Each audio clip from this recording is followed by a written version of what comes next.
Welcome to episode 9 of The Right Reasons. It's the windmill episode. Holy shit in a bucket. Shit in a bucket? What? I don't even know. All right, so before we get into this doozy of an episode, I can't even contain myself. I can't. Couple of housekeeping things. One, if you are listening to the podcast, thank you so much for subscribing. Make sure you give a rating and or a review. It does amazing things for us. And if you're watching this live on YouTube or later recorded on YouTube, make sure you give us a thumbs up. Make sure you're hitting the bell to get notified whenever we go live.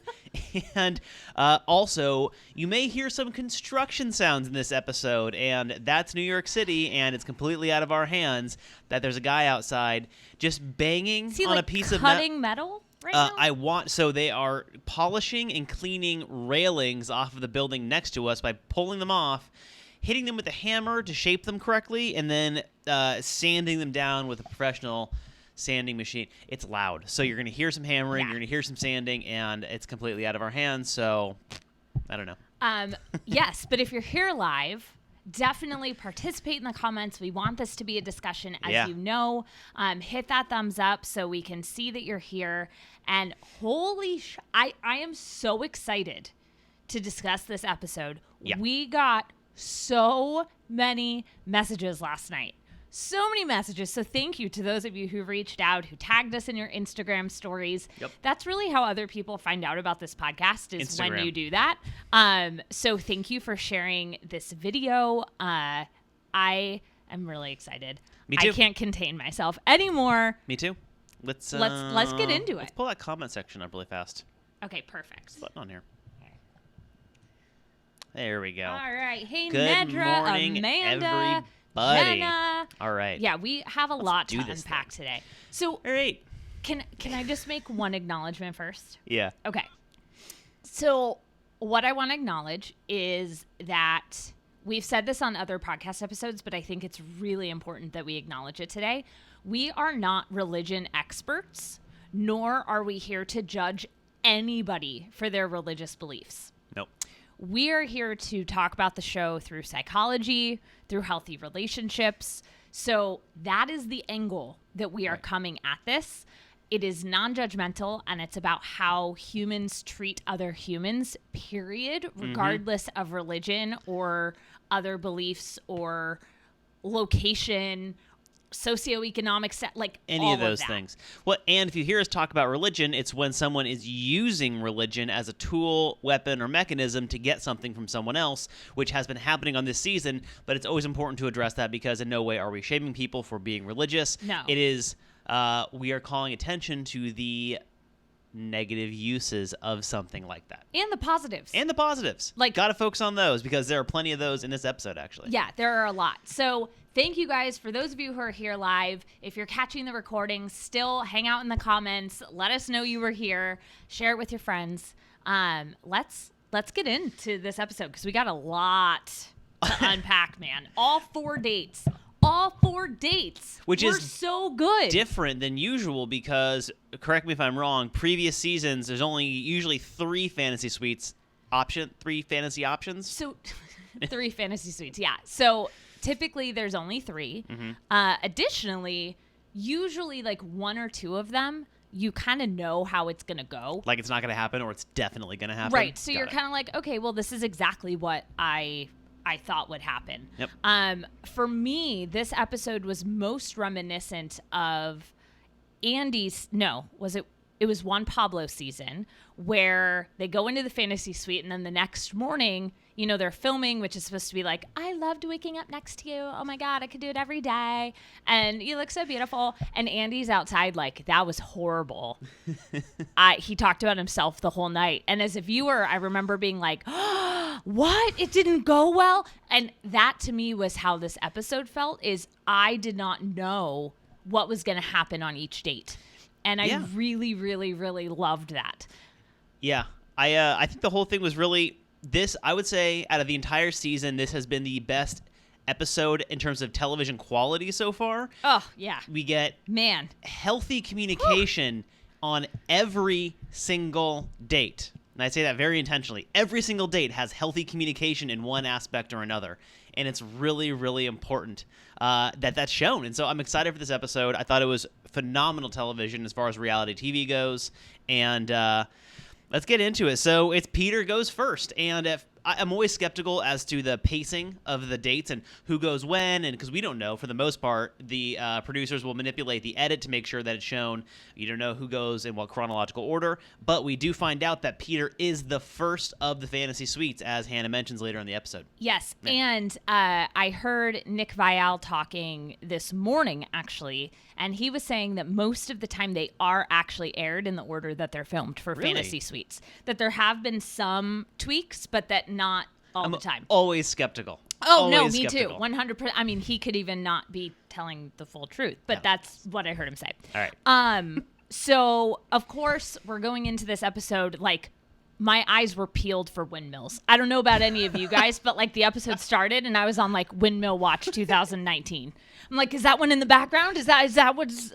And of course, like when it happens, it's like right in front of our faces, but we'll get there. So Hannah says the Fantasy Suite Week is not just about sex, but real and raw time without the camera, which we have talked about before. It's so important to have that too. I mean, the amount of time they spent on camera, being able just to be alone, talk about, socioeconomic views, political stances, religious stance. There's so much that doesn't get discussed on a regular date. Absolutely. There's so much that goes on in the fantasy suite that's not sex. Were I a contestant on the show, you'd just be looking forward to that. It feels like probably the only real, honest time they get without anyone watching or a producer over your shoulder or a need to go somewhere else next. You actually get a night together, and that's something that I bet feels phenomenal for both the lead and the contestants that go. Oh, yeah. I mean, you think about your whole relationship has been developed on camera with other people around. So if somebody's going to be really different when the cameras aren't there, this is hopefully the opportunity to figure that out and not after the show ends and you've picked the person. That's true. So Peter goes first. Hannah talks about... Wait. Yeah, go ahead. So Hannah says, if all goes well, we'll be getting down in the fantasy suite. I was looking forward to this episode and enjoyed it because of the entire season so far. Hannah's been very sex positive, especially for someone with a religious background who talks about how her faith's very important to her and that she's had previous relationships where she was intimate when it wasn't really what she was excited about later on. Like she thought that was going to be her relationship for life, and that's why she chose to be intimate in that moment. I think that her growth around her own understanding of her faith and what that means around intimacy has been really, really amazing. And her positivity towards intimacy in this episode is something that I really appreciate. Yeah. And it starts with Peter because she's makes it very evident in her voiceover in the beginning that she is very, very down to get intimate as long as the date goes well and they are both mutually on the same page, which, that's when adults tend to have consensual sex, right? Yeah. So they go sailing. The whole time I was thinking that I would hate this date because of all the boat. There were so many boats. I get seasick. A lot of boats So in the Greece. whole boat thing, I was like, oh my God, this is like my nightmare. But it looked really fun. They do the Titanic thing, and it's like, I'm the king of the world, and all that stuff. I thought they weren't going to say it, and they totally did later, too. I mean, whatever. I don't blame them. I feel like I'd do the same thing. They make out on the boat. They cuddle on the boat. Peter does a voiceover about how serious he is about her and how into her he is. But this was what was really interesting is in his voiceover, it's how serious and into her she was. And then you could tell on the boat, he was very nervous. And he says, Super do you nervous. have any idea how much I like you? And she, in the actual moment itself, stays with him in the moment. But in her in the moment interview, which is recorded after, she says that it actually does bother her. You can't drop the L word. Yeah, and that she wants to make sure that he doesn't just like her. So I thought that she did a good job of still staying present, but then also acknowledging, like, hey, I didn't like that. I didn't like that word. Yeah. That part to me, it reminded me of the Hometowns with him, where you can see he's walking around and he's like, he wants to say it so bad, and then like just flubs it right on the very end, and just big swing and a miss again from Peter. They do a lot of cuddling in the boat. There is softcore porn music playing while the sail just raises on the boat. And I'm like, okay, a little heavy-handed with the metaphors. And then here. they like scan. She's laying down on her stomach, and the camera goes like up her body. There were so many butt shots. Hannah's butt was probably a supporting actor on this episode because it's on camera all the time. I mean, yeah. What did I say earlier in the season? She's getting the Black Widow from Marvel Universe edit on this season. You know, she has a really nice butt. And I think if we're going to show Colton in the shower all the time, like, might as well it showcase, needs to be equal. Fair enough. And Peter also gets both handfuls of her butt multiple times in the boat. So many butt handfuls. He's definitely a butt guy. Clarissa says she loves Hannah's enthusiasm for the fantasy suites. We agreed. Regardless of sex, no sex, or anything in between, it was really nice to see how excited she was to have this intimate time off of camera. Yeah. And Nadra, I agree. You can't be on a boat and not do Titanic. It's true. It's just like... It's physics. You have to do it. It's physics. So Hannah kind of talks about how she's really looking to make sure that they're on the right page before they get going to the fantasy suites, which I interpret she's really looking for him to drop admit the that she wants to hear the word love before they get naked, which I understand because she wants to make sure that they're on the same path and are on the same page as to their relationship. In this situation, I agree. Yes. In real life, not always. It's not circumstantial. always. Right. Yeah. So I think that they handle it really, really well, especially with what they're going through. Okay. Agreed. So we go to a commercial. And then I need to mention it. They start rolling the ads for Bachelor in Paradise. And first of all, I'm very excited to continue this show over to that season. And also, we need to buy a lot more wine before watching that because Yeah, so we will be doing a season of The Right Reasons for Bachelor in Paradise. It'll be season 3 of The Right Reasons. So you guys will be able to tune in. It'll be Wednesday mornings that we go live because the show airs Monday and Tuesday night. It's 4 hours of content a week. It's a lot of notes, you guys. Okay. A lot of drunk bathing suits. So, yeah. Yeah. So we come back and Peter says, I can't lose Hannah at this point. I've never met anybody like her. They talk about how every week it becomes stronger and stronger. And basically he's like trying to tell her that he loves her and is stumbling on every word. And she's locked in. Yeah. To she's him. like he's trying. I'm going to pantomime. So you're Peter. Okay. You're Peter in this. I'm Peter? Yeah. Okay, you're Hannah. She's like staring him down, completely locked in, no break of focus. Yeah. She's like, and you're telling me something, and you're trying to get somewhere. Like, I know where you're trying to go, but you're not saying it. Get to it. And he keeps I can totally understand where he's at this point because I think we've all been there where you're trying to say something, but you're really freaking out and you're nervous about it, and then you start messing up your words, and then you're not really. Are they wanting to hear it now? He's talking about random things from the show so far. His family's flying with her. Him being nervous right now. And she does a great job. She's like, hey, man, it's okay. She reassures him that she gets nervous also. She offers support, holds space for him. Honestly, this entire episode, I wonder if somehow Hannah has gotten access to Wright Wellness Center's resources, like our communication scripts and some of our master classes, because she's holding space. She's communicating very clearly. She's using I statements. She's doing all the things that Rachel and I teach people to do in their relationship on these dates. Yeah, it's she was amazing. killing it. And it gets to the point where he does a really good job describing what love is and then is able to say it, and she attacks his face. Yeah. Then they make out, and then lot. This was the moment that I gasped the most of the whole episode. So they make out a lot after he tells her he loves her, and then they start walking to their fantasy suite. Cut image of the windmill. And I was like, literally, Kyle can attest to this. I went, Yeah, it was blatant. I really thought it was going to be Jed in the windmill based on all the teasers and everything. The fact that it was Peter, A, took me off guard. B, I was so excited. I was like, oh my God. Now, I Peter do want to in the windmill. I do want to acknowledge that some news came out around Peter in the last couple of days. And the news is that, similar to the news that came out around Tayshia on Colton's season, Peter allegedly had a girlfriend when he applied to be on the show.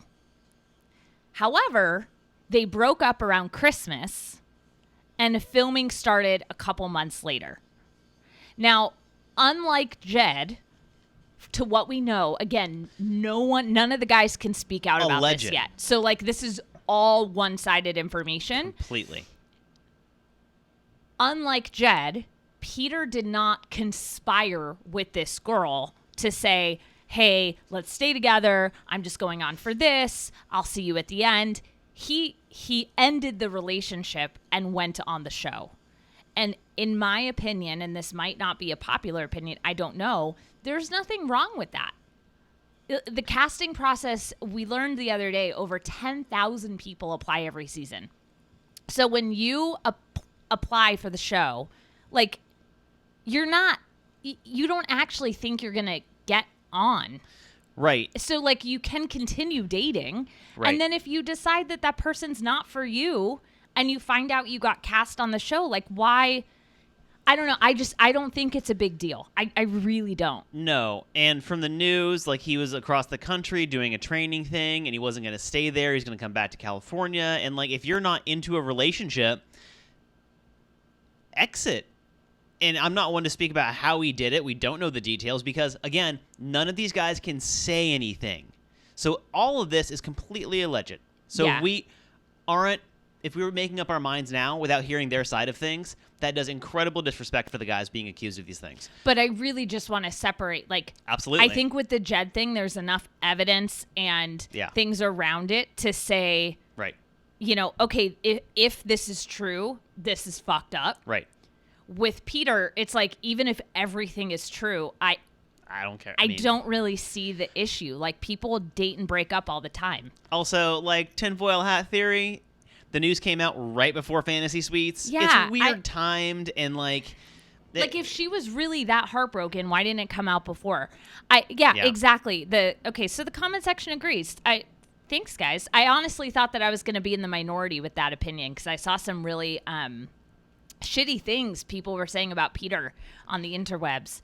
Which is one of the reasons why we do this show, because a lot of people come at this show in a very judgmental, based on personal perception way, and we don't like to do that. We do a little of it, but not a lot. Yeah. So they walk into the windmill, which is on Airbnb, by the way. So you can stay in this windmill. You can. However, the bathroom is located 2 flights of stairs down from the bedroom. So that's interesting. Honestly, I appreciate that because it I can know always... it's like when we first started dating. Well, it can always be kind of uncomfortable to have, like, not a great barrier between your bathroom needs and the person that you're being intimate with when it's the first time you're being intimate. And it's just, I appreciate a little separation. That's fine. So they find condoms when they walk into the room. And she goes, "Oh, Peter, not again. Did you put these in That here?" was a funny condom throwback. This is what I appreciate about the relationship so much. They are so playful and adorable together. They're very sweet. And just, they have that giddy, childlike aspect where they're just, like, dumb and happy together, which is so funny. Not dumb in the way that not intelligent, but just, like, dopey and smiley and just genuinely in the moment together. And so they enable each other to be very relaxed and happy. Yeah, it just seems fun. Like, I'd want to go to Disneyland with them and, like, hang out and do really stuff. They're just fun. Yeah. And then the camera pans out, and I just wrote, they are currently fucking in a windmill. Because we knew that, which we usually don't know before a fantasy suite. No, we knew 100% that if there's a windmill involved, sex. Twice. Well, we find that out later. So they next morning, the morning shots for me are always kind of weird because, like, first of all, they get up, do makeup, and get pretty, and then go back in the bed because no one wakes up looking like that. Although I will hand it to Hannah because many of the women will quote unquote like wake up and they have their full makeup on. She did not have much. If she had any makeup on, it was very, very, very light. Okay, fair enough. I agree with that. Like, it didn't look like she had makeup on. There's a bunch of weird metaphors they use. She says he's the Zeus to her Aphrodite, which honestly, no criticism, but on a Greek mythology level, that's fucked up. Zeus is a horrible deity and does terrible things to a lot of people, so And not then a she great does metaphor. this funny like Aphrodite dance. Which is also confusing. And then he's talking about it, and he says, "We came together so many times last night." About some, and then like segues, and I'm like, bro, you got to phrase that better. You cannot. I had to pause it because I was laughing so hard when he goes, "We came together in so many different ways last night." Phrasing. Oh man. Phrasing. Her family watches this. Dying. And then he says, "I do have the sense of that, like, we're one now." Cool. So he says, it's very evident they had sex at this point. We know that they did because of previous things. And he says he's really confident of his chances moving forward. He acknowledges that there are other relationships that she has to go experience and deal with, but he's feeling very good based on their time together, which I would be too. Okay, so I want to ask you a question. Yeah. Because Zeus is Aphrodite's Thank dad. you, Amanda. Greek mythology is fucked up. Do not use it as a guideline for your relationships. Okay, so I have a question for you. Yeah. How would it be for you if, when we were first dating, I was dating 3 other guys and you knew that, and you knew that you were the first fantasy suite? Let's say it was set up like The Bachelor. Okay. Maybe not on TV, but whatever. We're doing our own DIY Bachelor. Sure. And you were feeling confident in our relationship, but I was going to either have a sleepover or potentially sleep with 3 other guys. Okay. How would you handle that, and how would that feel for you? I would do my best to compartmentalize the time we had together when we were together and just really shut off anything outside of it. And then on a more intimate level, I would make sure and hope that I did a really good job in the bedroom as to be memorable for the weeks to come. That's like the most stereotypical guy answer I've ever heard. What? I want to make sure that we had an intimate connection that was satisfying mutually and was like adding excitement for the future as well. And I would want to be 100% present on the date itself, not only in an intimate way, because that's, I feel, obvious at this point, but also in a relationship foundational way to just be as comfortable in the moment as possible. Would you be jealous? Well, no, because in this case, we've set up a fictitious Bachelorette Right, style. Like, because you know the structure. Yeah, if the structure is there, then what's the point of being jealous? It's like going to the post office and being surprised there's a line. Like, there's going to be a line. Like, if you That's think... an interesting analogy. Well, if you go somewhere where something happens... expectations. Yeah, exactly. If you know what's going to happen, then you can't be surprised, right? So, at this point, I think Peter did a great job in the way that he compartmentalized that date. He was just there with her, and he did not talk about the other guys and the situations. When he talked about what had happened on the show, it was just their time together. It was really, really cool. I think he would have done a good job, or I think that's what I would have done in the same way, of make sure that you're present for the person that you're with without really acknowledging what else is happening, because at this point of the show, they're isolated. They don't see the other guys except for the rose ceremonies. And so what's the point of spending time talking about them?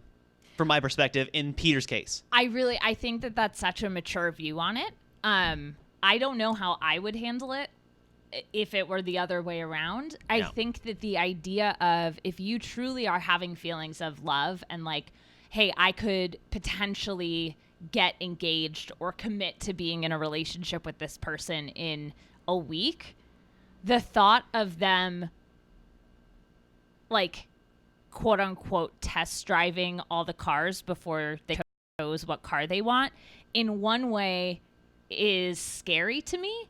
But then in other ways, it's like you've gone through all of that. And then if you picked me, I would have so much faith and confidence in our relationship, because it's not like you chose me because I was just there. It was like, no, you actively... I just think it's a really interesting... And I'm curious what you guys think watching. Like, how would that be for you if you were one of the contestants, not the lead, because that's a whole different other slew of issues, like mental compartmentalization and challenges.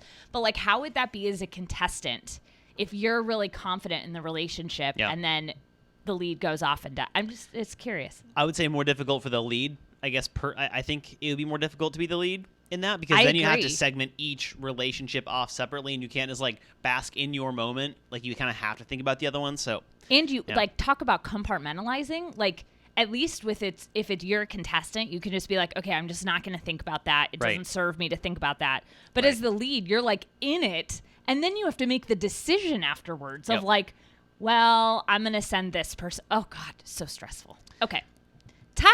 that wraps up. Then it's Tyler. And Tyler goes into it with a voiceover talking about how he has no questions after hometown. He is ready to propose. He is 100% in.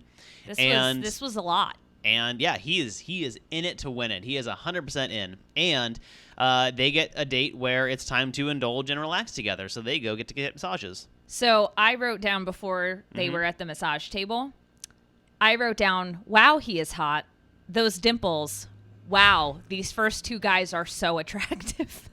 So Hannah talks about when they're on the way to the spa, she talks about how she's able to relax around him unlike any of the other guys. She feels Yeah. comforted, supported, and relaxed around him.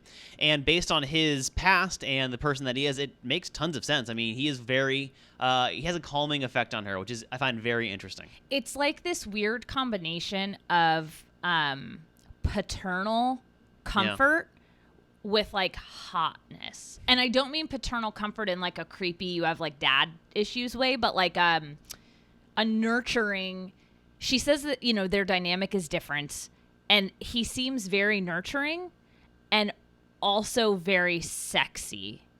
So it's like a Very confusing set of feelings. it's an attractive situation. I still think that he is more in love with the idea of getting married and settling down and having a serious relationship than he is with Hannah. I think that he really does like her. I think that he's definitely attracted to her. Yeah. And that if they had met in real life, that they would definitely date.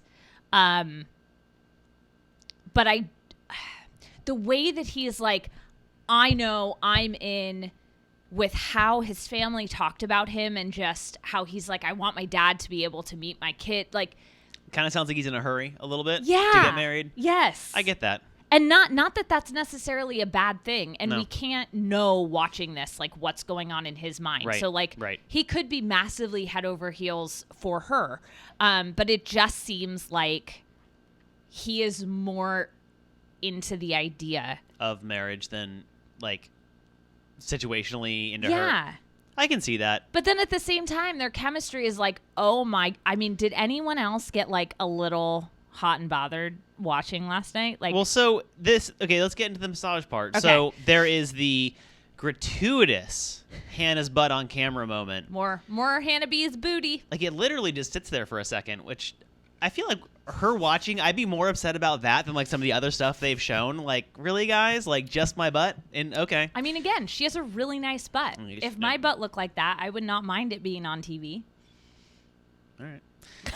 That's Good to know. Maybe that's because my butt doesn't look like that, so I don't know what that would be like. So they spend time on the massage tables, like trying to like have conversation, and like clearly all they want to do is be physical together, but they need some forced physical separation so they can actually talk. He asks her about her time in Jupiter, what she thought. He's asking her experiences of his hometown.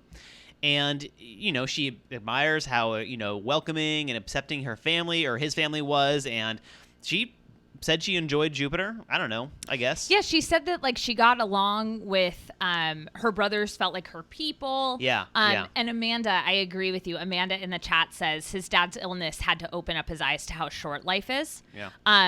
I agree with you. I think that is possible to flip the switch and just be like, yeah. oh my goodness, I really want this, and wow, this person's it. And yeah, Nadra. Tell us, is it Nadra or Nidra? I don't want to mispronounce it. Nadra. He is incredibly vocal on Twitter and on Instagram with women's rights and trans rights and LGBT. Like, Tyler is an amazing, amazing human being. Yeah. On and off of Bachelorette, Tyler just continues to blow me away. Then you add on the fact that he is so attractive. It's like our brains are not meant to process this. Like, I mean, my God. that amount of factors tend not to congregate in one person. So, yeah, I mean, it's a good-looking dude who's really, really kind. Yeah. And anyway, Oh, man. they talk for a little bit. It's like the most sexually tense banter I've ever heard in my life, where it's like, did you like that? Yeah. And then it's like tense sexual moment. So he gets off of his table. He like motions for the massage therapist to take off. He gets off the table and he switches places pretty stealthily with one of them, which is actually, I mean, it's pretty entertaining. Yeah, it was a great move. And then we get a 15 to 30 second long clip of softcore pornography. It was longer than that. We get a 3-minute long clip of softcore pornography. I don't know how long it was, but I wrote down, wow, I think everyone just creamed their jeans. Yes. So in the voiceover, because there's no way Hannah could articulate this in the moment, she is aware that they need to connect emotionally more before they move on. She says, if he's going to be with me for forever, then we can wait for forever to be physical. I need to connect emotionally now to see if we can go to be forever. Which, like, holy shit, kudos, Hannah. Yeah, because way to, like... I wanted to jump into the TV. I'm pretty sure she was sitting, like, in a bathtub full of ice when she was able to say that. Like, okay, let's just calm things down and just say what I need. Like, this is what I really think, not what I'm feeling in the moment. So Hallie in our comments just made a really good point that I want to acknowledge and kind of chat out. So she said, when Hannah said that Tyler is the dream guy that every woman wants and she can't believe that he wants her, that showed me why she has been so closed off to him. Nidra, thank you. Yes, thank you. So I agree. Yeah. I think that it is a lot to take in. Our culture has kind of set up that, like, somebody that attractive can't be have like the emotional capacity, or like, which is really messed up. And I think that builds into the societal thing that really, really attractive people are kind of stuck up or like entitled. And it's that thought process that enables that. At the same time, when you see people like Tyler who breaks the mold, which is not a mold, by the way, it's a societal concept of something, everyone's freaking out because societal mold. Maybe he's just a regular dude who happened to have been born super attractive. Right. Turns out that's anyway. But I do think that it comes back to Hannah's sense of self and believing what she deserves. Yes. And yes, he is so amazing that perhaps there's like a little bit of, do I deserve that? Might be. Which she obviously does. Yeah. She deserves the best. We all do as humans. But I agree that is kind of an indicator of that. So we cut to commercial. It goes to the dinner moment of the date, and which is not dinner. I mean, this is like the least amount of dinner moments of any date. Mm-hmm. So the pink suit comes back out. It must be his lucky suit, I'm thinking. The salmon jacket. It's gotta be like his lucky suit. He's feeling really, really confident going into it. He's looking forward to talking. And he's on top of the world with her, and he's ready to go. He's like ready for the proposal. He's super, super excited. And then Hannah does something really, really unexpected, I think, for him, but really amazing as a viewing standpoint, for me at least. She's honest with him about the physical connection. She's like, dude, it's awesome. We are so sexually compatible. That being said, I cannot be in a marriage with someone with the marriage is founded only on sex. Like, we need some emotional connection. We need to further that aspect of our relationship, because the physical side, that's like locked and loaded. We're good to go. But we need to connect emotionally.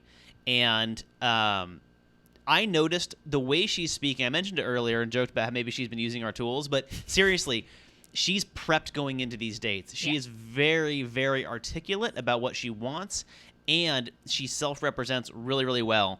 And I think that she sat down with whatever therapist they have on set or something before each date, because she is locked into what she wants, regardless of what her libido is telling her or anything else. She is really, really doing a good job of setting boundaries with each guy.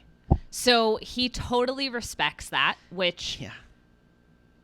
So, okay, two things. Number one, obviously fantastic. Like, it's super hot. And she says, he makes me feel strong because he allows me to be the strong woman that I am. Mm-hmm. And I love that line.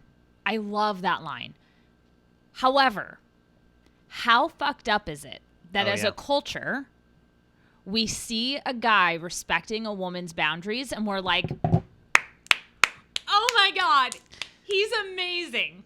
Yeah, that's like what? So don't get me wrong. I'm not taking it away from Tyler. No. How he handled this was beautiful, brilliant, loving. Why is that not how every guy handles it? That's my question. The status quo. Right. And so she basically tells him like, hey, I want to go to the fantasy suite with you, but there will be no sex there. Like, we will be using that time to connect emotionally, to talk, to have an emotional level of intimacy, not a physical level of one.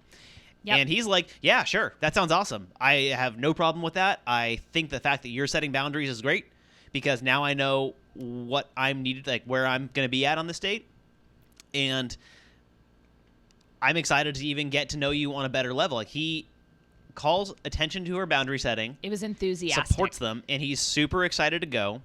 And then this part made me a little sad, actually. So she goes on, she thanks him for respecting the boundaries, felt honored and respected, and I think she's very turned on by the fact that he's so supportive of it. And afterward, in the moment thing, she says that he's the most respectful man to me ever. That made me sad for her. Yeah, the quote was, he was the most respectful man that's ever been with me, ever. Like, but again, that's dude. the societal thing. Like, that's brutal. I know. That's brutal. I also wrote down, she says, it's probably the hottest thing. It made me want to do it more. And what I wrote down is, this is what happens with boundaries and enthusiastic consent. Yeah. So in today's quote unquote post-Me Too movement that people talk about, there is a lot of comments, especially from older people, some younger, but a lot older, who have been in our culture for longer periods of time and who are more used to not the post-Me Too movement quotes. Consent can be sexy as shit. Consent is sexy. Right. And boundaries are sexy. And for Hannah to say, this was probably the hottest thing ever. Like, we would make out and then he'd stop and hold me. He was respecting her boundaries, and it made her respect him more.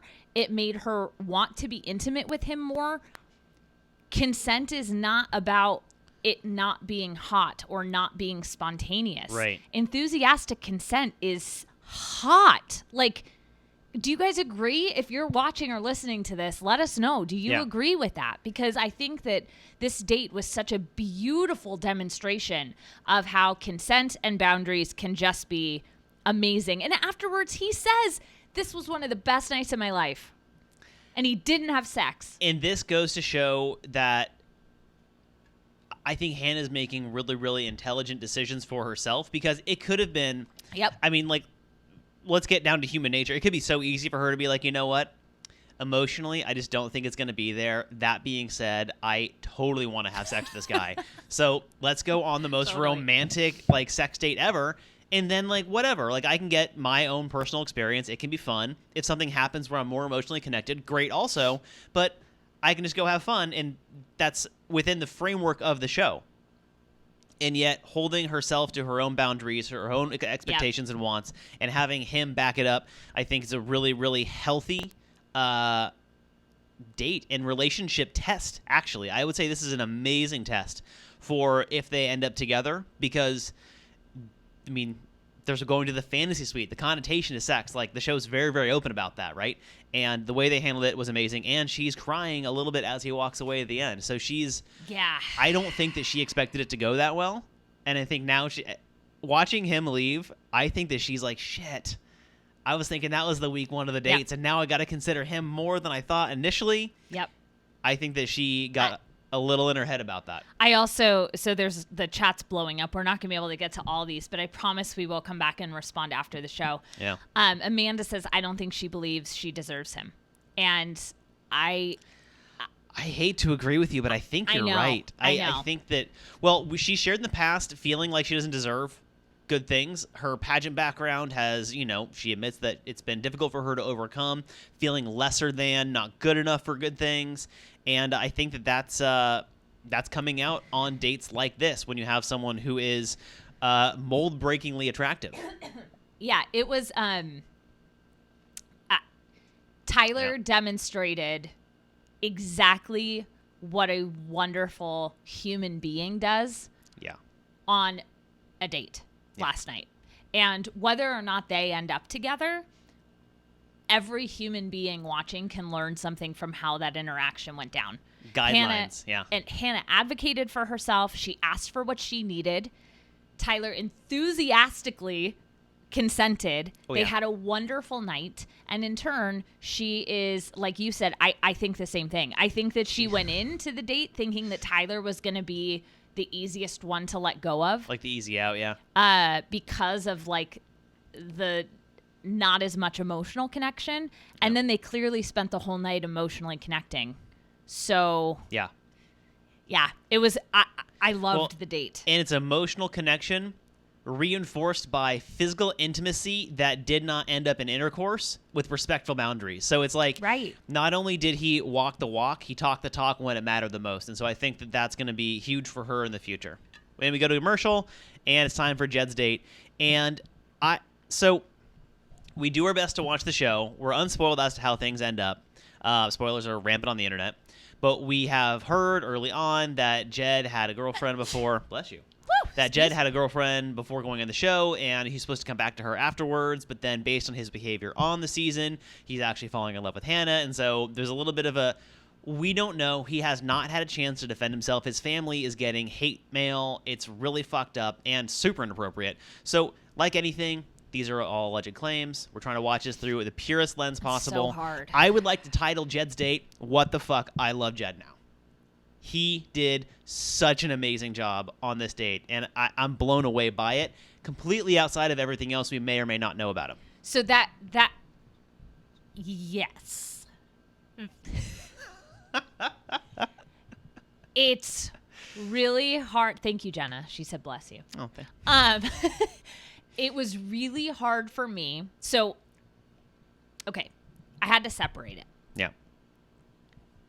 If this were not Jed talking, the way that he communicated to Hannah, I thought was fantastic. Mm-hmm. How he expressed himself, how she communicated back. The first part of their date sucked. Well, I want to talk about it. But no, we'll get there. But it's hard for me to say, oh, good job, Jed, when we know that he is lying to her or has lied to her, and then he's saying your behavior is having me question your character. When, like, his character is clearly in question. So I agree with you that objectively how he communicated was good, like textbook. Right. However, it was really hard to... Can I propose a hypothetical to you? Sure. And I'm not trying to excuse... If everything we've heard about Jed is true, then I'm not trying to excuse any of it. I am just trying to... Hallie, I have a thing about that, too. So let's put our feet in Jed's shoes for a second. Okay. He did this thing before the show, and, well, he has two lies going on to the show. One that he has a girlfriend, one that he's going on there for his music career only. He admits the music career one to Hannah, and she's like, dude, that was hard, and I respect that, and now we can move forward because you're showing that you're willing to admit your mistakes. Yeah.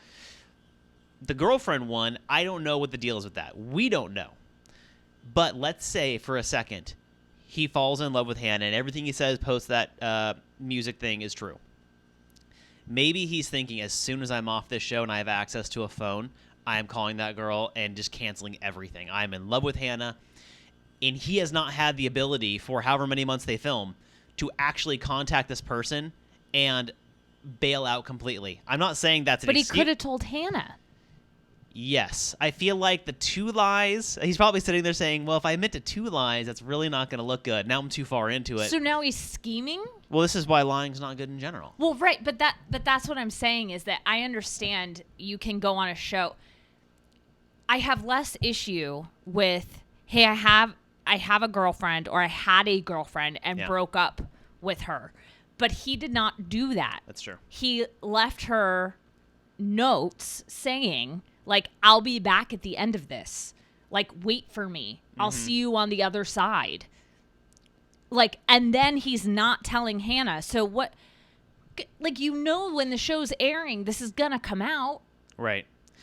So we'll see. I don't know what he's thinking throughout all of this. So I am separating everything that we know outside of this just for this. Guys, it's so hard. So he shares that he's not feeling 100% going into this because of how he felt compared to Luke over the last rose ceremony. Oh, pause for a second.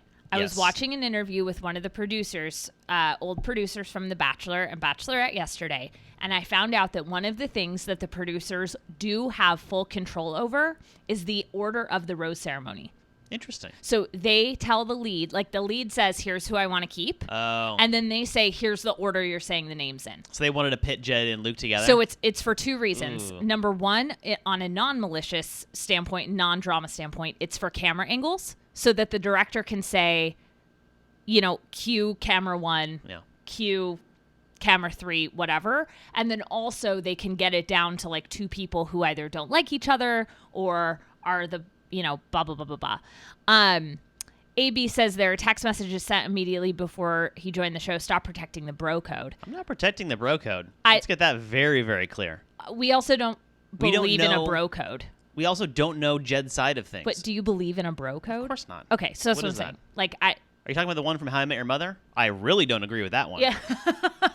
So Also, I will not make my mind up about something unless I get to hear both sides of something. So if he comes out completely swinging for the fences defending, I would be very curious to hear what he has to say. If he fully admits it, and I don't know how he would handle that, I want to hear what that is too. But for this particular situation, I am separating what the accusations are against him just to be a viewer of the show and to break down this date, because regardless of what's going on outside of the show, this date and how he handled it, in my opinion, is probably some of the healthiest communication we've seen so far. I agree. So regardless of everything else, let's get into it.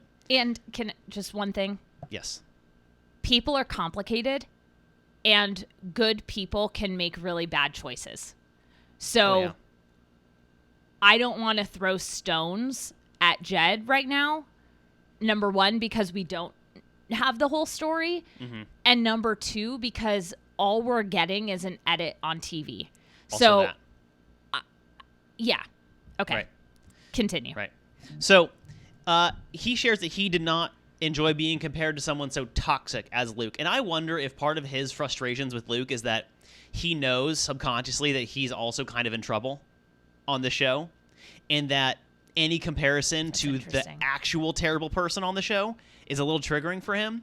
And so that's why he's one of the first to jump up at Luke, because he also is like, I'm kind of in trouble also, and maybe if I get really on his case, because Luke is clearly the villain, and Jed doesn't want to have any negatives acknowledged. So I think that's why he's a little... Anyway, so they go on a date, and similar to the comment section, I saw music right away, and I was like, you gotta be fucking kidding me.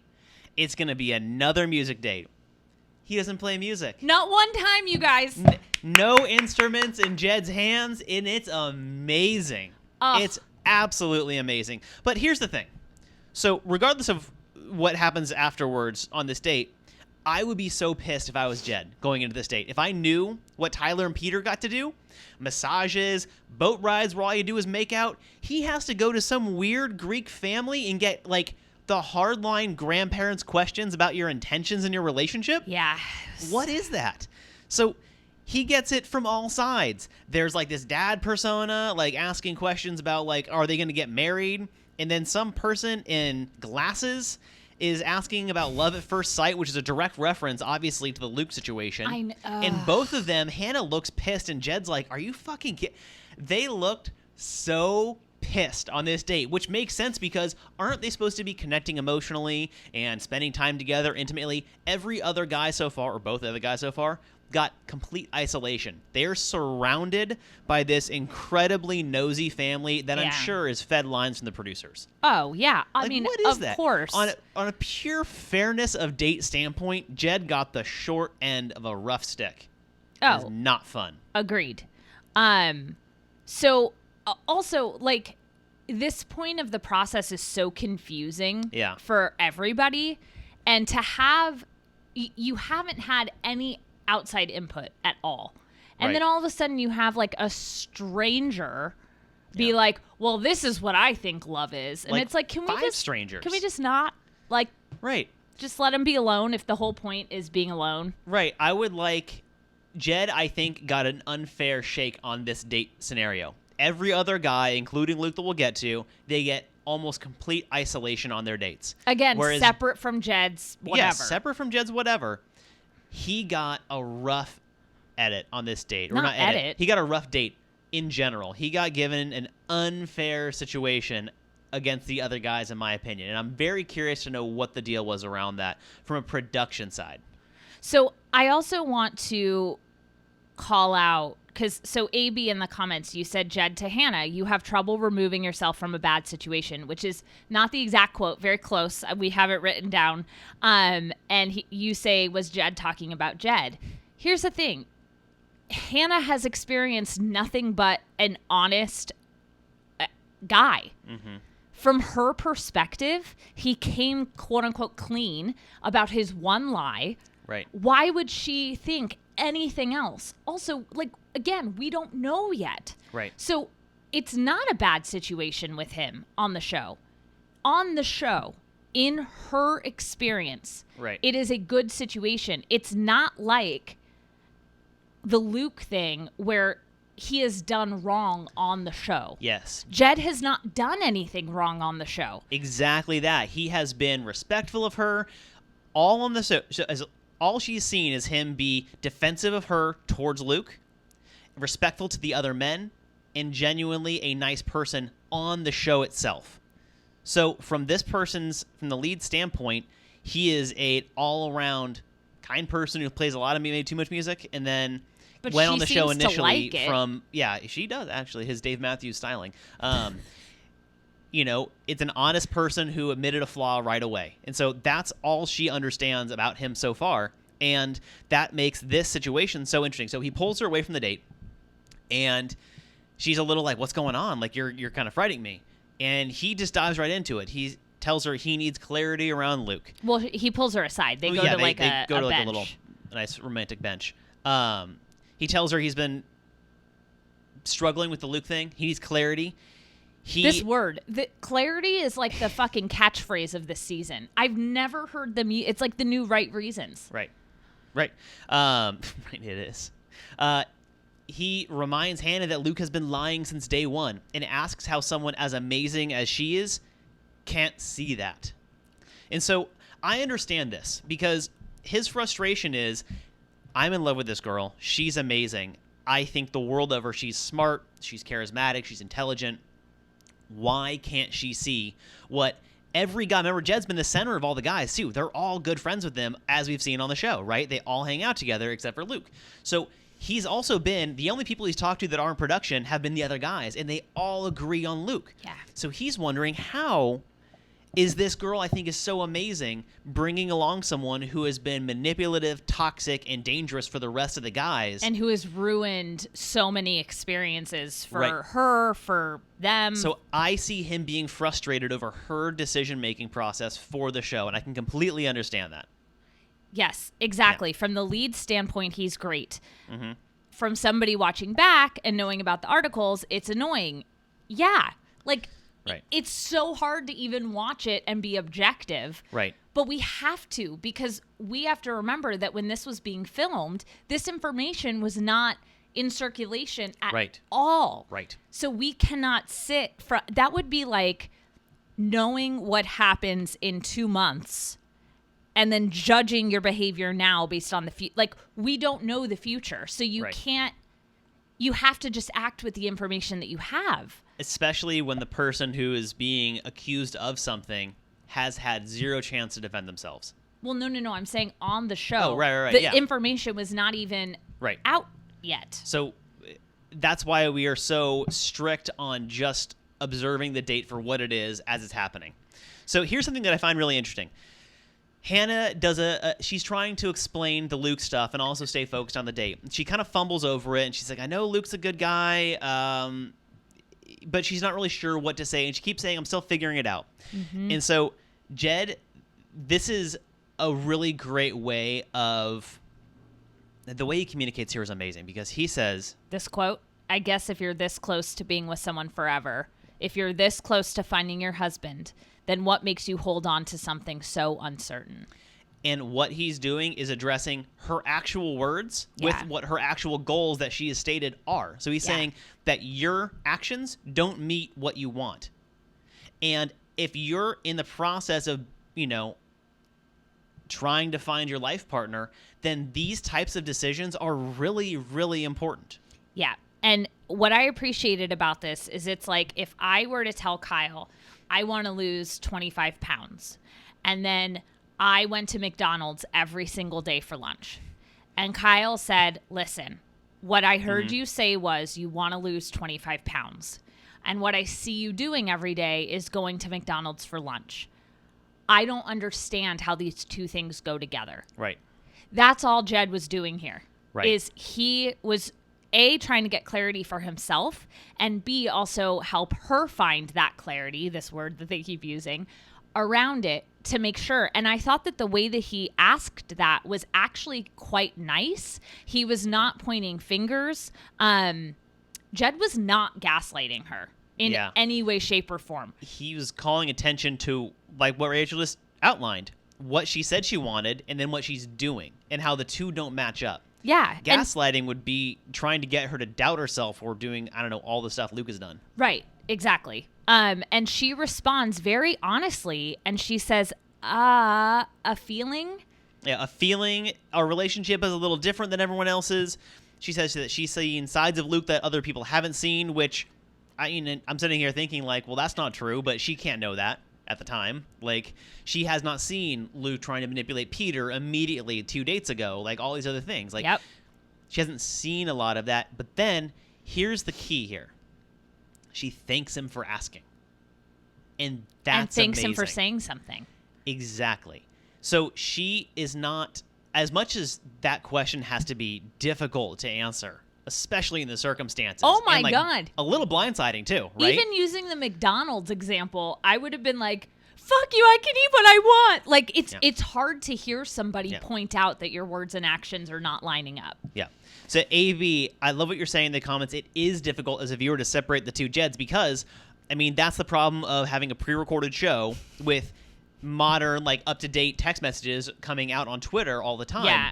Because it's watching the past through a different lens. And so we're trying to do it as in the moment as possible, and then we can go into the details afterwards. But I understand the challenge. We're trying to watch it as though we were there when it was filmed. Exactly. Instead of watching it through the lens of we have the information. Exactly. And I've heard of the theory that Jed was trying to self-evict. I don't think so based on the dinner portion of this, and we'll get into that. So yeah. I do think during the day there was a little bit of that. I think he was a little... He was kind of like, if this sends me home, that's fine. Yeah. That kind of feeling. Yeah.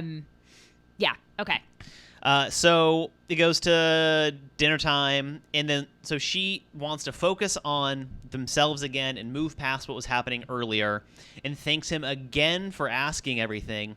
And then she acknowledges the difference between... This is really amazing. This is why I'm so blown away at Hannah in this episode. I know. She really acknowledges the difference between what he did about Luke on that date and what other guys have done in the past. She goes out of her way to say, hey, you brought up this because you didn't like feeling compared, and you also question kind of my reasons, rather than saying you don't like Luke. And that was a really great start. She says, it was a great start. The toast is to sharing our feelings even when it's hard. Which is what a relationship is. Yeah.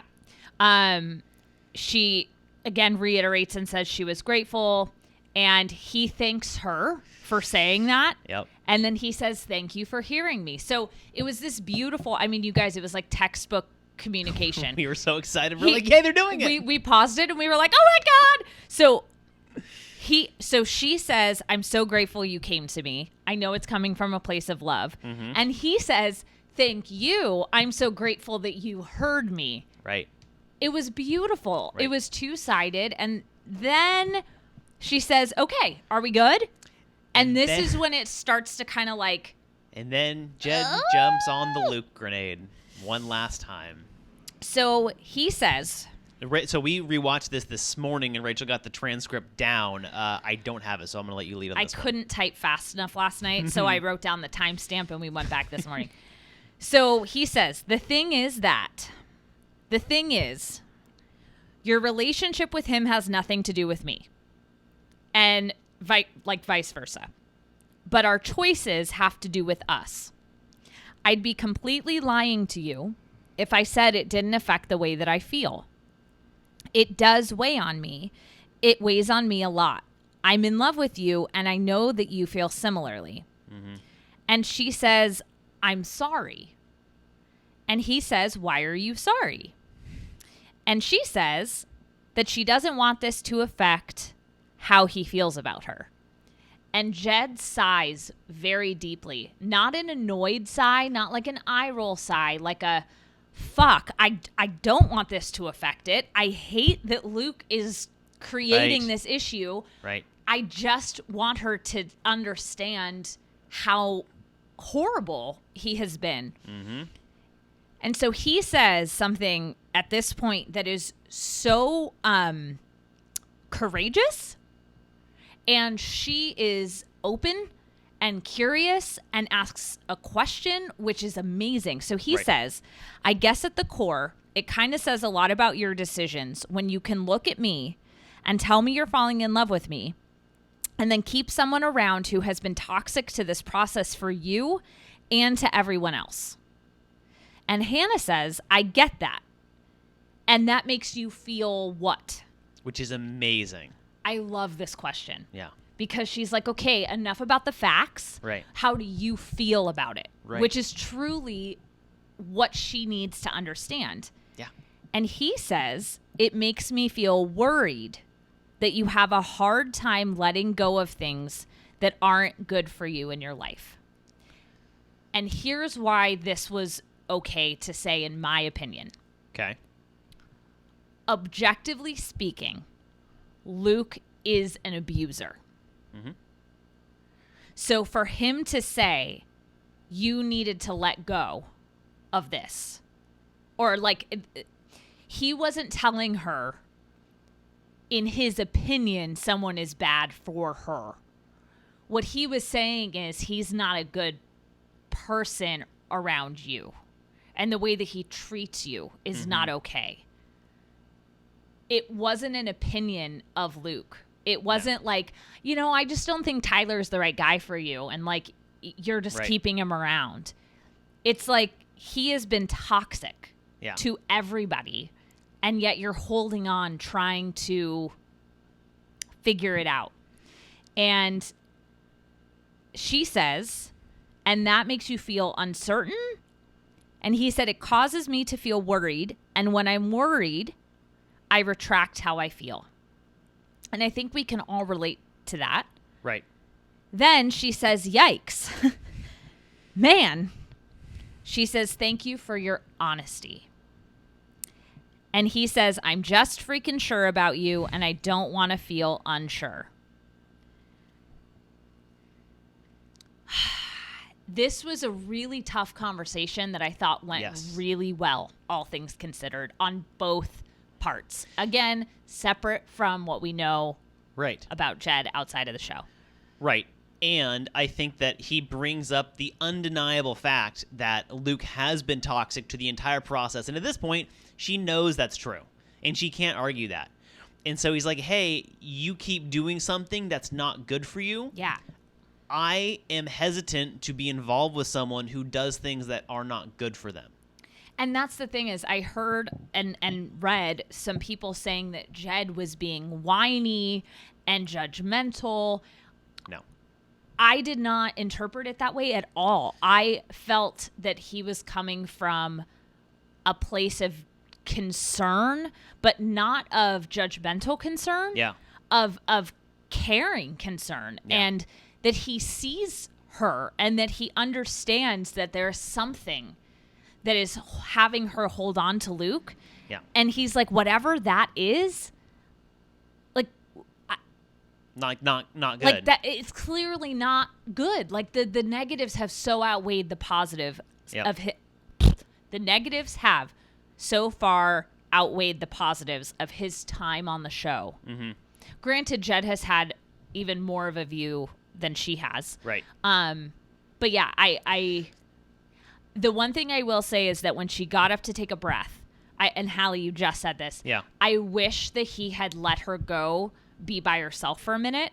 I understand the want to go follow somebody during a tough conversation, but I do wish. Something I noticed about that, about his kind of want to be like right there with her during it. A couple of times when they're having the more tense aspects of the conversation, she responded in a way that would be, she would either be kind of sad or felt like she was doing something wrong. And twice it happened where he's like, hey, no, don't feel bad. I'm sharing my, like, we're having a conversation. I'm not trying to accuse you or bring you down or affect you. Like, he went out of his way to be like, hey, hold on. No, this is a normal conversation. Like, I'm trying to connect with you over something difficult, not criticize you. And the way her default response to that was, I'm being criticized. I'm in the wrong. You could see her kind of retract and shrink, and he'd be like, no, I don't want that. I'm trying to. So I think that's why he followed her. I agree. I think he could have given her a little more space. Maybe he did, and we didn't see it. I don't know. Right. And that's one comment we made too while watching is like, how long was that actual conversation? Because we as viewers don't get to see the whole thing. And yeah, I think that many of us, Jenna says, when I get frustrated, I don't want someone touching me, and that's where Jed was bugging me. I agree with you, though, that I think that he was trying to make sure that she knew that it wasn't a criticism of her. However, I do agree. I wish he would have given her more space. Right. And she's just flabbergasted about the fact that she keeps having to, like, quote unquote, defend her feelings. Right. To Luke. Well, and this is the effect, as we talked about, this is the effects, the long-term effects of emotional and psychological manipulation and abuse, is that when other people enter into the circle that the abuser has set up, the person being abused starts to have difficulties explaining themselves, and when they really objectively look at what's happening, they have a hard time understanding why they're there in the first place. And so I think that, as Nidra says, it's so wild as Luke has controlled the tempo of so many relationships. That's because he is gaslighting and manipulating everyone's words. I mean, we've seen him lie to Hannah, lie to the guys, and then lie to Hannah about what the guys said to him in the first place. He has gone out of his way to manipulate almost every single person on the show. And the stuff that Hannah's struggling with when Jed calls her out, that's the effects of abuse. Because it's like saying the sky is blue, and then you've been made to believe it's yellow instead, and then someone's like, hey, the sky is blue, and you look up, and it's blue, and all of a sudden you realize that something was significantly wrong for a long time, and your thought process has been incorrect for a period of time. That's jarring. Yeah. And we see Hannah struggling with it in these moments where she falls back to her old reliable defense mechanisms. She doesn't want to talk about her relationship with Luke anymore. Then she goes into making it sound like Jed doesn't like Luke, and that's why he's saying these things. Which is clarifies it's him not questioning her thing. He's offering support, and he's trying to explain and forge a relationship and explain that because of his feelings for her, he's a little taken aback at the circumstances, which is a really healthy thing to address in a relationship. Yeah, and it was at this point they go, they're back at the table, and I wrote down, he's actually a really good communicator, and it's frustrating to me as a viewer that he's the one that had the girlfriend. Yeah. Because this is something that typically would have broken a couple on one of these shows up. It's a pretty serious issue to navigate and communicate through while you're being filmed and while you don't have the, biggest foundation of a relationship. Right. So power to both of them, like kudos to both of them. This was a tough conversation. And they got through it. Like, they actually got through it, and it was really, really, really wonderful to see them then continue into the fantasy suite date, again, objectively, without taking into consideration the information from People magazine. Objectively speaking, it was really cool to see them address the conflict. They put a bow on it. They understood what was going on, and then they went and had a lovely night. who thinks they had sex in the fantasy suite? Because I do. I wrote down definitely they do. may have had makeup sex for their first time together. Oh, interesting. That's very interesting. I mean, Hallie has a question. She says, do you think if Jed did not get called after Luke last week, he would have been so on? Yes, I do. I think that the Luke thing has been on him this whole time. And I think that the producers knew that he would get a little testy about it if they did that as the order. that may have been the trigger for it. However, I think that he would have announced or said something about it on this date anyway. Yeah. If she had kept Luke, period. Yeah, I think I think he would have said something. All right, so he says that was the best night ever. Yeah. Jed says he's grateful. He feels strong moving forward, which obviously means that they, talked enough off camera to where he does not have any questions. She seems very happy. They both seem like they got happy, through yeah. it. And again, kudos. Like, That's not I don't know easy. about you guys, but I've been on dates, and I mean, even times with you, babe, where a fight will ruin the rest of the evening. like permeate the day. And it was really, really amazing to see a couple on a reality TV show Navigate so well. Yes. Yeah. And then move forward too. That's the important part. Like 10 out of 10 on communication skills. So again, all three of those dates, outside information not bearing, fantastic. Yeah. 100%. And then we get to the moment we have all been waiting for.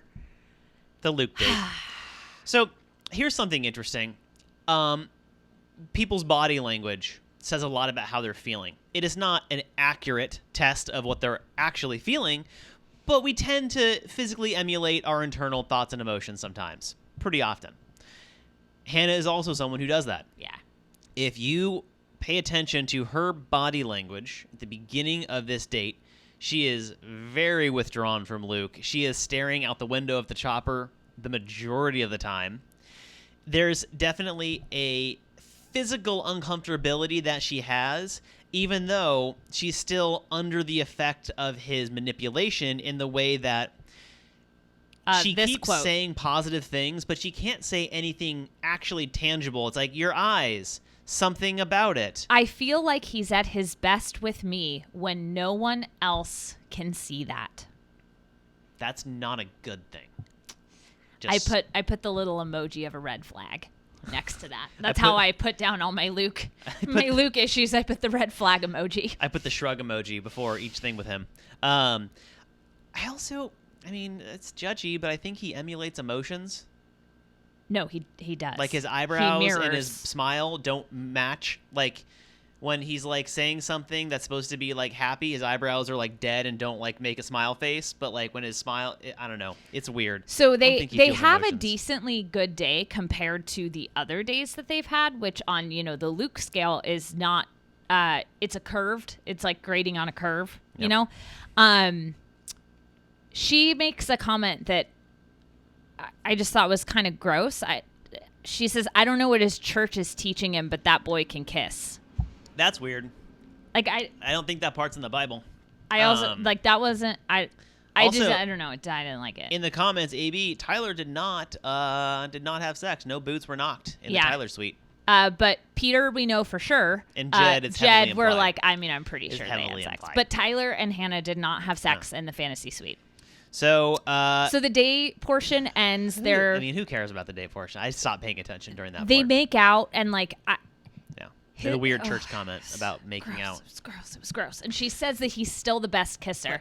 As someone who didn't go to church, do they teach? They don't teach kids. No. That's not a side of it. Can you guys chime in on that? What did you think of that comment? And I don't mean that I didn't like it in a judgy way. Yeah. I just, when she said that, I was like, ugh. It just seemed weird. All right, so then, they go to the dinner portion, and then Hannah talks about how great the day was, but it's so funny how she always has fun when they're isolated together, which is not good because turns out you aren't alone all day, every day, and people do exist in the world, and you have to interact with them, and that seems to be a clear issue for Luke, so, not a great positive to only have fun when it's just the two of you. So Luke starts talking about how he is like this spiritual leader in his family and, quote, I want it the way I want. And he says that he wants to make history in his family. And he says, I want to make sure from now on things are the way that they're supposed to be. That sounded a little threatening to me. So then that is the direct lead into the cut that we've been seeing on the previews where he says, so let's talk about sex. Now, when he said this, I put my phone down and I was like, Kyle, I paused it. I set it down and I was like, I'm just going to watch this whole thing and then I will go back and watch it all again to take notes because I wanted to just take this in all of its glory. We knew what was coming, but I didn't know if the producers were going to like trick us and then he was going to stay or something. Yeah. But anyway, I was engrossed. So, I mean, there's so much and so little to get into about what he actually says. Something about not having sex for 3 to 4 years, like, okay. I mean, sure. That's not like a huge sacrifice. Also, if it is, then all your bullshit about waiting for marriage doesn't matter, right?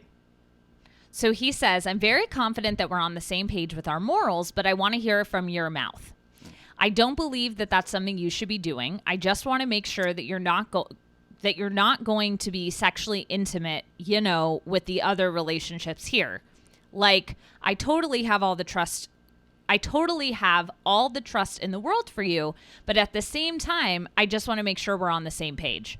So even that last sentence, I totally have all the trust in the world for you, but at the same time, I want to make sure we're on the same page. If you have all the trust in the world for somebody, then you just trust them. Yeah. You don't have to, guilt trip them.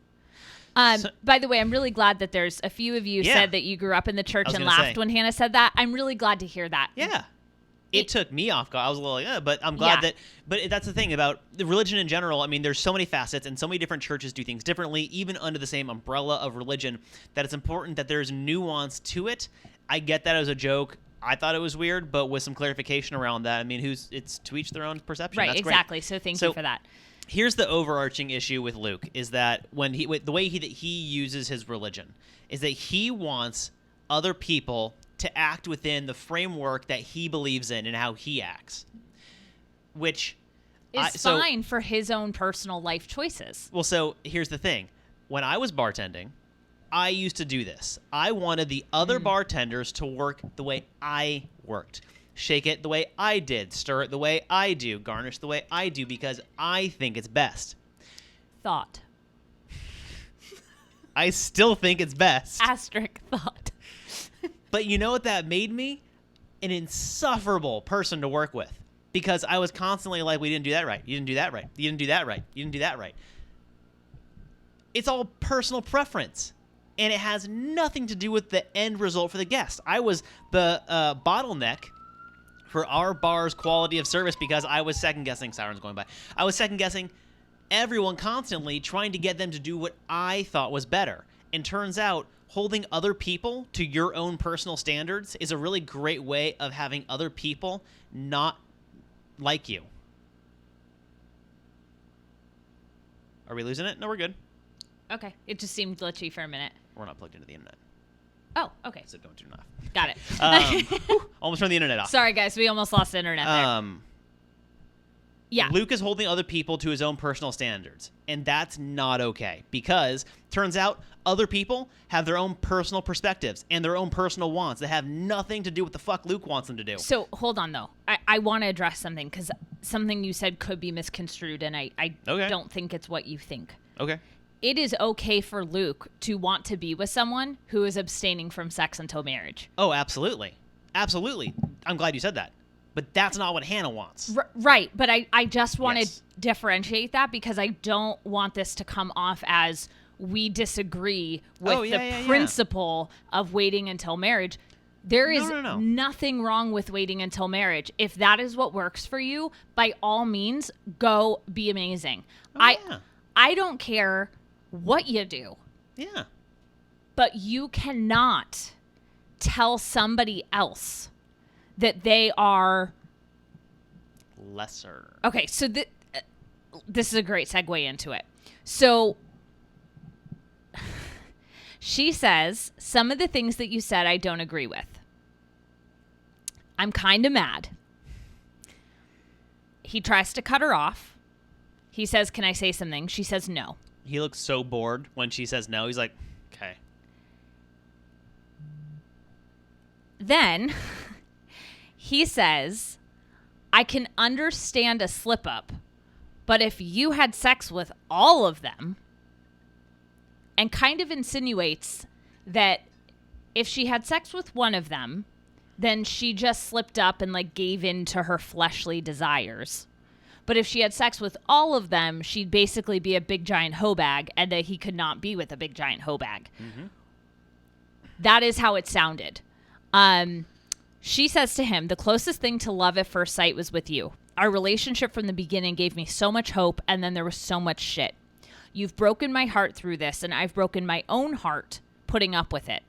To ignore all of the red flags for how I feel, to have this and to have you say this about me, that you would look any differently or judge me, that you would not look at me as a woman of faith. You are holding other people to a standard that you don't even live by. Maybe you abstain from sex, but there's a lot of things that you struggle with. And because I may want or may have had sex, that crosses off when I could have crossed you off so many times.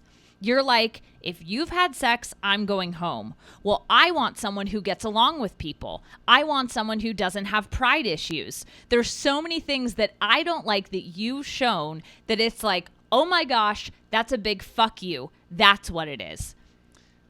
Mic drop moment. Hannah, So, oh my God, you're amazing. She did an amazing job representing herself in this conversation, and I use the term lays into Luke because at this point, I mean, this is the floodgates breaking. It was so amazing. So if this had not happened, had she not responded the way that she did, that would be a full and complete successful emotional manipulation of a contestant of the show to the end. Yeah. She would have picked him. It would have been it. They would have ended up together. That would be it. Something about her, and I believe that Luke went last. I believe that Jed planted a seed. I think that he planted the seed of like, okay, if it's still coming up and he's questioning my decisions around it, then something may be larger at work Like, here. I think it would have happened anyway, but Right. the Jed thing definitely like added fuel. Right. So the comments are really great here. T. Rendy, the way Luke acts is similar to how some newer Christians tend to behave. They're so excited to dive deep in religion that they become pretty dogmatic. I agree with you in this case. I see his, shower moment or whatever happened to now, and it's clear that he tries to say that he's like almost regretful of his previous life, and now he's so hardline into the new life that he's chosen that I can see that clouding the reality for you, or almost like your own judgment, I guess, around how you show up in the world when you believe you're acting in the right. So, but here's the issue is that separate from this, my morals have to be your morals situation. He says, I guess I did say something that I don't mean, because if I found out that you slipped up and do have sex, and by the way, his grammar's all over the place, and do have sex in one of these relationships, it wouldn't change what I want with you in the future. Yeah. And then she says, I don't slip up. Like, the term slip up is so judgmental, but he starts this conversation with like, if you have sex with one of these guys or all of them, I'm removing myself. And then like 3 minutes later, maybe it was like an hour, we don't know how long the actual timeline was, he says, well, I guess I said something I didn't mean. I mean, I would still stay with you. I would just like, at this point, he's judge like you. Word vomiting excuses, just trying to get like her to back off a little bit so he can regain control of the conversation. He's trying a lot of little tricks, trying to get her to pause for a second so then he can regain control. Derek kills it in the comment section. Absolutely. He doesn't even believe what he's saying. He's just trying to, I believe the idea of it, and those two are different things. I think that like he's trying to get the goal without like really wondering about the in between of like how he gets there. All he wants is for her to say, "You're amazing," yes. And he's not really careful along the way, so he's saying whatever he can, regardless of what he actually thinks. Because he backpedals the instant she puts pressure and then tries to get access another way to her emotional side. It's really fascinating. And this is where my favorite part of this whole conversation happens, aside from the very end. Yes, he is completely talking out of both sides of his mouth. Yep. He's been doing that the entire time. Yep. So she uses a story in the Bible to explain a situation to him, which I loved this so much because she's like, you want to question my faith? Yeah. Let me give you an example in that language of faith. She speaks his language in a way that he cannot misconstrue, choose his own meaning. It's the definition from the book they both agree on. So this is my second favorite line of the entire episode. I know I have God in my heart. Everything I do, who I am, is light. Do I make mistakes? I'm not Jesus. Best line of the season. I'm not Jesus. She's like, I'm not Jesus. This was... Oh, it was so amazing. And yes, he tried to convince Hannah that her ears did not hear what they heard. That is gaslighting. Yeah, and then she says, no, you just said it. So, but wait, pause there. For the people who were saying that Jed was gaslighting, yes. Do you see the difference? Luke gaslit her in that moment. Right. He's trying to tell her ears did not hear what they heard. He's trying to tell her that the sky is purple when it's blue. Right. Jed did not do that. So this response from Hannah was just like, I like stood up and started clapping.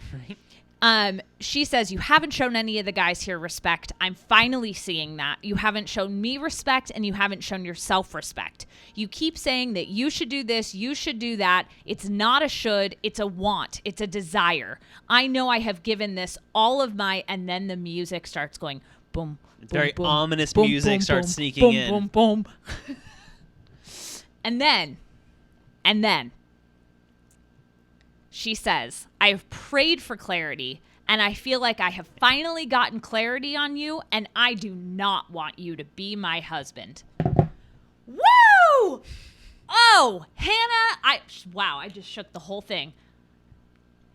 Did anybody else have like a fucking praise Jesus moment there? Like, I like what came next more.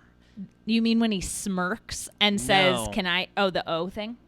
Well, let me Okay, get go. there. Sorry. I'm so excited. I was so proud of Hannah. I like the part where after she tells him that she does not want him to be her husband, he asks to say something. She says no and gets up. And he sits there with his head down and pouts. Like how I used to when I was 5 and my Legos got taken away, and refused to move. This is someone who has been able to convince others that he is right and they're wrong his entire life, who has finally run out of options to go. He has run out of things to say. He has run out of manipulations to use. He has run out of ways of trying to convince her that she's in the wrong. And what does he have left? Nothing. Hallie. And he sits there. Hallie says she started jumping up and down on my bed. That's what I'm saying. I was so excited. So she basically has to talk to him like a child to get him to get up. She's like, Luke, come on, let's go. You need to get up. Like this is a parent talking to a kid who doesn't want to leave the zoo. Like, we got to go. Let's stop looking at the lions. We have to leave now. So if we have not seen Hannah open up the yet, which we totally had, then he says the comment, which she was handling this in like, I'm not going to tell him that I slept with Peter. I'm just going to let him go home. And like, this is the end. Right. And when he says, I feel like you owe me at least a minute to share. Oh, yeah. You can watch her face. This is like flooding in a good way. Just exploded. She is like, I don't owe you anything. And she is pissed. She gets angry. She talks about how she's bent over backwards for him. And he goes, can you please just give me 1 minute? And she's like, no. Why would you say that I owe you anything. She Right. is She pulls out flabbergasted. a bunch of old examples of the way things have gone poorly because then she starts referencing previous episodes, previous dates, gets into all the different things that happened, and then This line. Oh yeah. So this is great. So they're on the way to the car. And this is pinnacle Luke. I don't care what you just said about having clarity. I feel like you don't. So, first of all, let's recap real quick. She has already sent him home about 4 episodes ago. Yep. And he walked back and refused to respect what she said. And now, that was the action of not respecting it, and now he's literally saying, I think your personal thoughts are incorrect about what you want. I think that you're wrong about what you want. And so you need to listen to me about what I have to say. And then he starts bringing out all of the cards around what an abusive person does. He starts crying for about 1 second. Which is, he it's gaslights, tries to get her to question herself, and that he keeps saying, I know that I love you, and it's undeniable. Yep.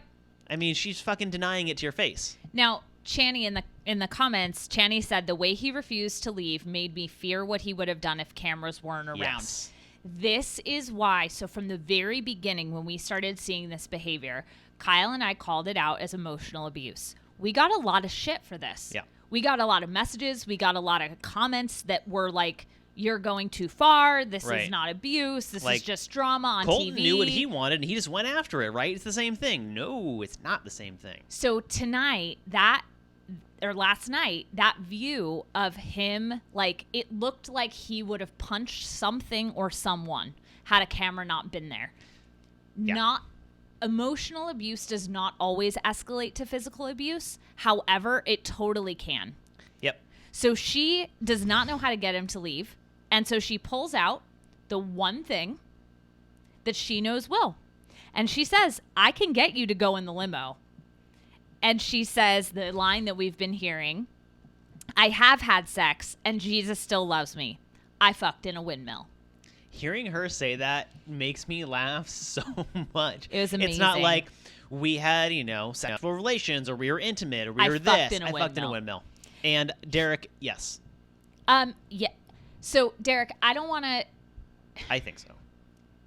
I don't want to, quote unquote, armchair diagnose, especially as like a mental health professional. I haven't ever talked to him, but what I can say is that his way of being on the show and his general lack of empathy combined with his lack of understanding of emotion and the lack of understanding of consequence and his human interaction, he may have some tendencies, yes. Right. And that could also be a result of an overly privileged lifestyle in which you've never faced real challenge. Right. So he clenches his fist. She says, my husband would never say what you said to me. Yep. He is fuming. She opens the car door. And he says, can I pray over you before I leave? She's like, no, bro. Get out. What a dick thing to say. To bring something that she is so... This is the best part of it. This reveals all in one sentence exactly who Luke is internally. He takes the thing that she has held so dear to herself the entire season, her faith, and wants to use that to make his mark on her. Can I pray over you? What are you going to pray for? For her to clear her head? For her to make no more mistakes? What? Not to slip up again. Yeah, exactly. What? Oh, would lead her down the right path or something? I would be so curious to know what he was going to say, but I guarantee you it would have been something kind of fucked up. And he's in the car and he's like shaking, and not like shaking nervous, like shaking. He has so much adrenaline from being angry. I'm surprised he didn't punch a light out in the car. Truthfully, that's what he kind of looked like. Yeah. She flips him off and has a face on her, precious happy face that I have never seen before. She was pissed. And then she goes back to the table, grabs her wine glass, and that's the end of the show. Yeah, And I think that glass was probably one of many that she had that night. Which, I mean, yeah. She makes a couple of comments that I really love. She said, "What I believe love is loving someone unconditionally and wholeheartedly. If you love me, it's everything about me." She says, "I answer to the Lord. I don't answer to Luke."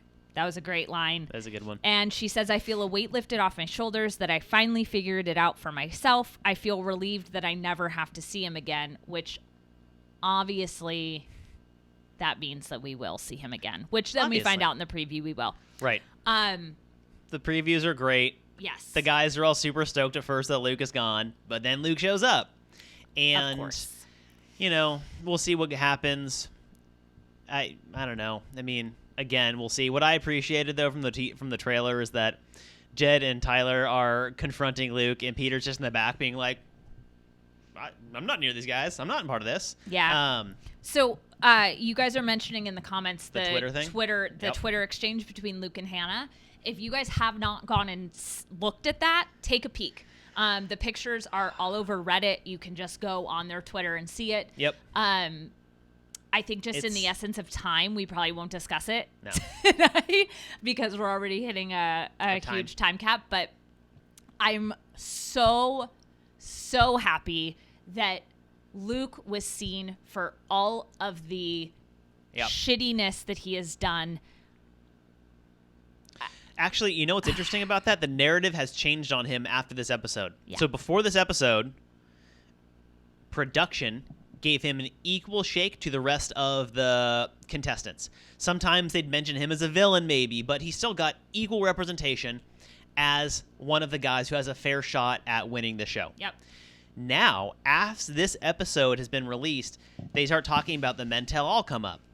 And they specifically reference him, the guys you love to hate, and they separate him from the rest of the guys in the way they speak about him moving forward. So, my internal fear of him coming back at the end and her being like, you're right, always been right, and her going off with him, but this gives me a little bit of restitution around that because the way they treat him in the edit of the commercial we saw for Men Tell All is very much like, this piece of shit's going to do something crazy. Get ready to see what it is. But we all acknowledge that he's a piece of shit. So it'll be interesting to see how it looks like there may be a bit of a confrontation between the men. I agree, Hallie. I don't want to see physical confrontation on camera. I don't think it's needed. But Luke throwing out some vague threat and Tyler just saying, what are you going to do about it? Really, part of me likes that. Yeah, we'll see. I think that what I'm just really hoping is that ABC, because we've now crossed over into the thousands of viewers, which is amazing, and listeners. And thanks to all you guys. Thanks to you guys for sharing this podcast. Which one of you shared this on Reddit helped a lot. So as Reddit can be a really wonderful place and can also be a really challenging place to be. So thank you for those of you who have shared this on Reddit, on Instagram, on anywhere. Big shout out to you guys. However, we don't have millions of viewers or hundreds of thousands. And I hope that ABC, having the millions of viewers, addresses his abuse. Yep. If there's anybody from ABC watching this, we'll come on and talk about it. You don't have to be the bad guys. We'll be the bad guys. We could be the bad guys. We'll come on and talk about it. Yeah. But thank you guys for tuning into a show that is really important to us. Yep. And for bringing this reality TV world into a psychology discussion and a healthy relationship discussion. So thank you. Please, if you haven't already, give this video a thumbs up on YouTube if you enjoyed it. If you're listening to the podcast, give a rating and review. Share this with your friends and share it on Reddit and Twitter and tag us on Instagram and Facebook and all the places. You guys, it helps so much, and we're so grateful for you. Yeah, we are. Anything else? No. Looking forward to an interesting couple of episodes. So next week, same time. Yep. Tuesday at 11, because there's one episode next week. Yep. The finale is 2 nights. So the finale week, they will have a show on Monday, a show on Tuesday, and then we will be live Wednesday morning. So we will see you then. Sounds good. And that's it. Anything else? No? We're good? Yeah. Thank you guys. We'll Thank see you next week. Bye-bye. I'll see you in the comment section. Bye.